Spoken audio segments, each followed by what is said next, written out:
ঠান্ডা ডেজার্টগুলো যাদের খেতে ভালো লাগে, আশা করছি আজকের রেসিপি তাদের কাছে অনেক বেশি ভালো লাগবে। তৈরি করছি মিল্ক পুডিং। যেই পুডিং বানাতে কোনো রকম ভাপের দরকার হবে না, সহজে বানিয়ে নেওয়া যাবে এই মিল্ক পুডিংটা। আর উপকরণ হচ্ছে মাত্র 2টি, আর এই 2টি উপকরণে এই মিল্ক পুডিংটা তৈরি করা যাবে। আশা করছি আজকের রেসিপিও ভালো লাগবে। মিল্ক পুডিং তৈরি করার জন্য আমি এখানে 3 কাপ নিয়েছি লিকুইড মিল্ক। তারপরে এই লিকুইড মিল্কটাকে চুলাতে বসিয়ে দিলাম। আর এখানে দিয়ে দিচ্ছি 1 টেবিল চামচ আগার আগার পাউডার, আর 1/4 কাপ দিয়ে দিচ্ছি চিনি।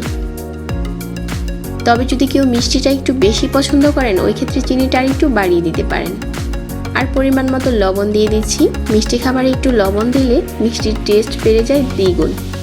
তারপর অল্প আঁচে নেড়ে চেড়ে চুলাটাকে জ্বালিয়ে দিতে হবে আর জাল করে নিতে হবে, আর অনবরত নেড়ে যেতে হবে।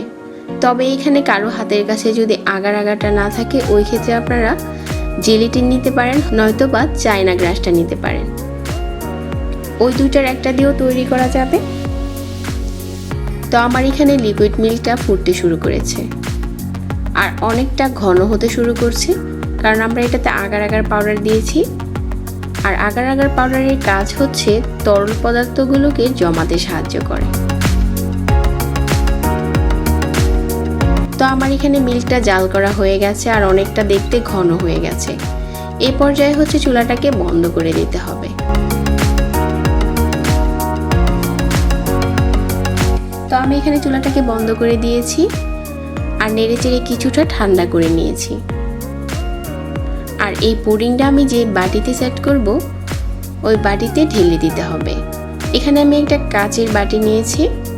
তারপর এই বাটিতে দিয়ে দিচ্ছি মিশ্রণটা। আপনারা চাইলে এর পরিবর্তে যে কোনো বক্সে এই পুডিংটা সেট করতে পারবেন। যখন উপরে কিছুটা ঠান্ডা হয়ে যাবে, ওই পর্যায়ে হচ্ছে বাদাম কুচি দিয়ে দিচ্ছি আর কিছু চেরি কুচি দিয়ে দিচ্ছি। তারপর নর্মাল ফ্রিজে রেখে দিচ্ছি 1 ঘন্টার জন্য। তো 1 ঘন্টা পর আমাদের পুডিংটা এখন রেডি হয়ে গেছে। এখন কেটে শেয়ার করার পালা, যেটা ভিতর থেকেও কতটা সফট আর স্মুথভাবে তৈরি হয়ে গেছে। যারা ঠান্ডা টাইপের ডেজার্টগুলো পছন্দ করেন, আমি আশা করছি আজকের এই পুডিংয়ের রেসিপিটি তাদের কাছে অনেক বেশি ভালো লাগবে। তো আমাদের মিল্ক পুডিং এখন তৈরি হয়ে গেছে। এখন চলুন কেটে শেয়ার করি। খুবই সফট হয় এই পুডিংটা আর খেতেও অনেক বেশি মজার। আশা করছি আজকের রেসিপি ভালো লেগেছে। সবাইকে আবারও অনেক ধন্যবাদ জানাচ্ছি আর সেই সাথে বিদায় নিচ্ছি। আল্লাহ হাফিজ।